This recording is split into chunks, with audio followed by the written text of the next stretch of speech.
Welcome to Water Tech Talk, your dive into water treatment business and technology. All right, Tony, welcome on over to Water Tech Talk. Thank you for joining us today on a beautiful Monday morning.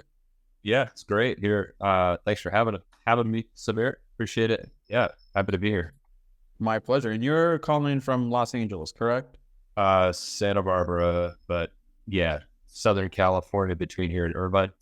All right, cool. Tony, if we can go ahead and start off by telling us a little bit about your start and background in the water space, that would be great. Okay, 1 second.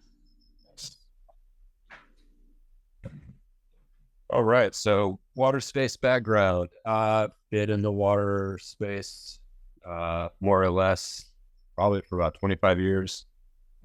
Worked for major public utilities for large scale farming, irrigation, agriculture up in Stanislaus County area. Worked with some of the dams, water distribution through the aqueducts. And yeah, did that for about 10 years and learned a lot on a broad scale just to see where water goes, and then moved to Santa Barbara and got kind of more magnified in the water space as far as treatment and took my knowledge from that and just kept learning and learning through some other water opportunities. And so it's been about 25 years maybe. I've just always been everywhere I go. I managed to just find myself back in water. So yeah, able to work with some great technologies now like Canopus to, bring all that knowledge to here and get new products out for the future. Absolutely. Now, you and I caught up a little bit before hopping on to start recording here, and you mentioned about all the different departments or roles that you've played early on in your career, such as designing systems, installation, contracting.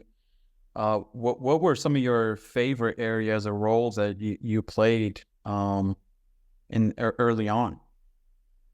Early on, the design stuff came later. Like I said, I didn't get to do too much of that in like the agricultural distribution, but moving down here, it's been a great opportunity to, I don't know, when you learn things and you see things, you have some input and it's nice to be heard and add to the conversation as far as design, because most of my background was in the field with large scale, irrigation and agriculture. So it's interesting because we always get, plans or ideas, right, from people in the office, whatever their role might be. But when you really get your hands on it, it doesn't necessarily work out the way it does on paper. So I have that kind of back in that other side of the conversation as far as completing projects from a design point of view, right? So lots of things are designed, you get them into the field, and that's where the tweaks on the design, I think, actually make the most sense, because you need to complete things to learn things. And so my perspective is kind of always in the design stages from how's it going to work, what's the main it's going to be, how are you going to interact with this, just real time, I guess, reverse engineering design, right, from implementation and use. That's I don't really design from scratch per se, but if someone asks for my opinion, I'm always kind of going to look at it from an installation point of view and longevity perspective. Yeah. So really up until the point where you started working with Water Service Elite, to clarify there from my previous question, at Water Service Elite is when you're playing more of, different roles there and different hats. How did you get started with Water Service Elite, by the way? Just been in the water space for many, many years, and there was an opportunity to align myself with them, and it worked out. I think it's for the benefit for all parties. Great tech. I've installed and completed many, many jobs from here to New York to Chicago to Cleveland to Florida to Texas, and I've worked with many trades. So in those regions specifically, just outside of California, and our kind of consciousness and laws, right, that we deal with. So working in other states with other trades and, their codes, they're just so different everywhere. So it's given me, I feel like it's rounded me out as far as dealing with tough, teams and, teams that, don't necessarily go the extra mile in other states and cut corners. So it's, a full spectrum of a lot of personalities I've worked with, and coming from farming and, irrigation distribution like that. It's a tougher crowd. So my mettle has been tested severely. Yeah. I can step up to the plate in that aspect if I need to. But yeah, I mean, it's just been a learning experience from so many people. And I think bringing it to Water Service Elite with the tech and the science and the certifications and the Water Quality Association certifications is just like, it's kind of just gelled. Understood. Yeah, this is actually the second time you're mentioning the idea of when you're working in different states and, all different types of rules, regulations, but not only that, also a lot of different personalities. Mm-hmm. And I think, that's obviously a core skill to have in order to really grow in any space. Could you maybe share with some folks or some of our listeners, how they can go ahead and better work with different personalities and be able to grow on, that skill set? Yeah, I think, coming from California, I had people, or teams that get out there and they're just like, so I'll go to Cleveland, right? And they're just like, wow, I'm surprised they didn't show up to the job site in flip-flops, right? So, it's not about taking things personally. It's just everyone's got their own perspective. And, thick skin at times is great, but just kind of paying attention and just getting to know people, because in the end, we're all just humans who are working. I mean, right?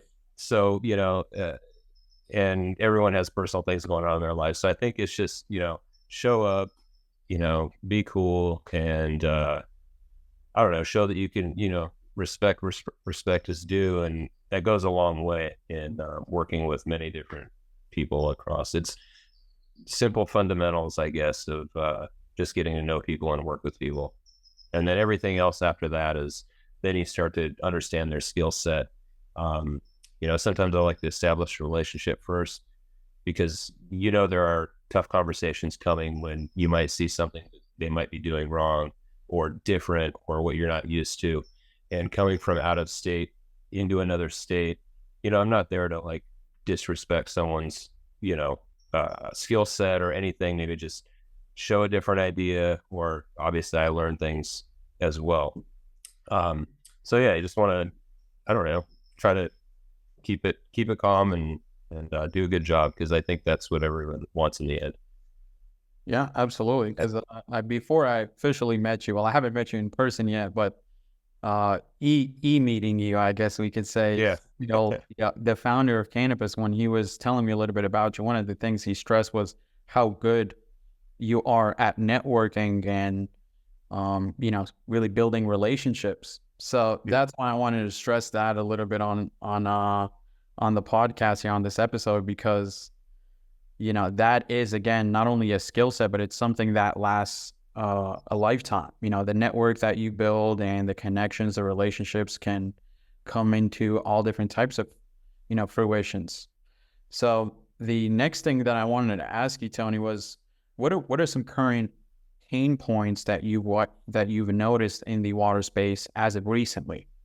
I mean, you could feel more than free to share some pain points that you experienced early on with Water Service Elite, or you can share some of the most recent. And if you could be a little bit specific to the UV disinfection space, that would be great as well. Absolutely. Yeah. Great question. That casts a wide net in the water space. Yeah. There's the meat and potatoes here. So Yeah. I think from my perspective and I'm going to start with what I provide, and then I'll go down back into the campus, uh, aspect. I think the biggest thing is, I've worked in like the build space and the high-end home space and the commercial space. And I worked with a lot of architects and engineers and general contractors and project managers and personal assistants and client reps. So you go through that list of people and they're building a home or they're remodeling a home, working on a project.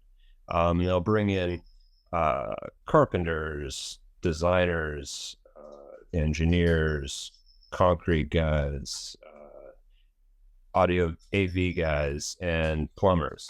And what usually happens is a plumber just makes a recommendation off a system, probably great at plumbing, can kill it. Even I'm not, in necessarily that deep into the plumbing world, but it's always providing a product, and then it goes in and no one knows what it's doing or how to maintain it, or if it's even doing what it's doing based on, the quality of the water, whether it's removing the contaminants, its size, properly or not. So we see what we've seen for a while is we want to be that kind of missing cog in that wheel of that team when people are working on a home or a big project or whatever the case may be, where, water filtration and water quality and purification is very important in everyone's life, and it should be, for not only health reasons, but to protect your home. But I feel like everyone's just sitting around kind of looking at one another, not knowing what to tell the client in the end when they've invested, anywhere from 500K to 30 million into a home that we worked on. What's it doing? What contaminants is it addressing? Is it addressing hardness? Is there, what's the ongoing maintenance like? So that's really the missing link, I think, in the water space, as far as, there's many other little caveats to the water space. But tech is definitely a missing link in there, which, brings me to Canopus. And we work on a lot of well systems as well, with bacteria, those kind of, biological contaminants. And Canopus has been like, the LED UV has been a game changer. Like I said earlier, from my perspective of being an installer in the field and working on maintenance and addressing issues, time is money in the end, right? So I can't tell you how many, lamp-based traditional ultraviolet lights I've had to maintenance or take out, or just spent time that isn't needed any longer on maintaining, whether it's a broken quartz sleeve or, O-rings that fail, or needing the space above the UV housing to remove a 3-foot lamp, then that's real estate that you can't use really for installing other products. So I've been installing the Canopus LED UV products, and they're great. I mean, it takes me about 15 minutes to plumb one in. I don't need that extra space, and it's just a game changer in that space in water treatment. And I don't think people realize how much protection there is out there with UV on the water they use throughout their life, whether it's going to the doctor or getting bottled water out of a bottle filling station, or under the counter RO, or commercial aspects, because that contaminant or that bacteria, isn't filtered out by traditional means usually, right? I mean, there's ways to do it, but there's other hydraulic processes that are needed, and it doesn't really destroy it. So the Canopus technology has been a game changer. I just installed one the other day, and it was great. And it's tech to me. It's everything else is changing for the future. Phones are getting more and more intense, and half the cars on the road are EVs and hybrids, and the water space needs to catch up, because that that world is shifting as well as far as contaminants, viruses, bacteria that are going to be more prevalent in, many different regions, wells, industrial, foreign countries, and the LED UV is also so low energy, which is another great. You can run off solar if needed, so it's been great to work with the tech. Now, thank you. First of all, thank you for sharing. Absolutely. And to build off of that topic there, what are some other disruptive technologies, if you could be a little bit specific on the tech, maybe that'd be great, that you're personally paying attention to, or you're looking forward to seeing them, come into the market? Let me see. Probably leak detection, water monitoring, being able to, track that and not control it, but just, take care of it kind of under a microscope like that with usage, because we don't want to waste water. It adds to the accountability and knowledge of what we're using. And also, if you see how much water you're using, like through an app on your phone, no one wants to pay their $200-$400 water bill. No one looks through their usage really, right? So it's great to have that on an app where you can track that and just kind of see and get a good understanding of how much you're using day to day, real life. And then what else? Some of the technologies that we're using at Water Service Elite are great. Modular design systems instead of tanks. Tanks are kind of not efficient. You waste a lot of water. So we're using some of our modular UF filtration and quick connect cartridges for spill control and contaminant removal, along with the Canopus LED and the leak detection and water monitoring as well. So it's really a complete comprehensive package of, I think, the newest tech in the space all in one. And that's kind of why we like aligning with Canopus, because we can implement that into a version of, like I said before in a conversation, of a team building a project. Now the client or customer can come and get everything needed for whole home water protection, accountability, low efficiency, LED UV protection. It's all right there. So you have the auto shutoff valve and monitor, which is approved for homeowners insurance in most cases. And you have the filtration and contaminant removal, and then finally the Canopus LED for that final protection on your whole home and drinking water. So it's really a one-stop kind of, I hate that term, one-stop shop, but it's just tough to like go buy a water filter from one company and then go buy UV protection from another company and then go buy whole home monitoring and leak detection from another company. It's like, why do all that and have to call 3 different people? And we're just kind of bringing all that together. Perfect, Tony. It's been a great conversation here. Usually I'd like to, leave it open-ended and ask you if there's any last thoughts that you'd like to share, maybe how you feel about the water treatment, water disinfection space as a whole, or any other thoughts, but also how people could contact you if they wanted to get in touch with you directly. Water space, just the UV space. I mean, there's been no solution kind of for a very outdated way to treat water with UV. So Canopus has that. I've seen the lab reports and the test reports, and I've used it in real time. So it's a great product, and I'll keep using it definitely from here on out to the future. Yeah. Thank you so much, Tony. And how do people get in contact with you? You can find us at waterserviceelite.com, and check out the website.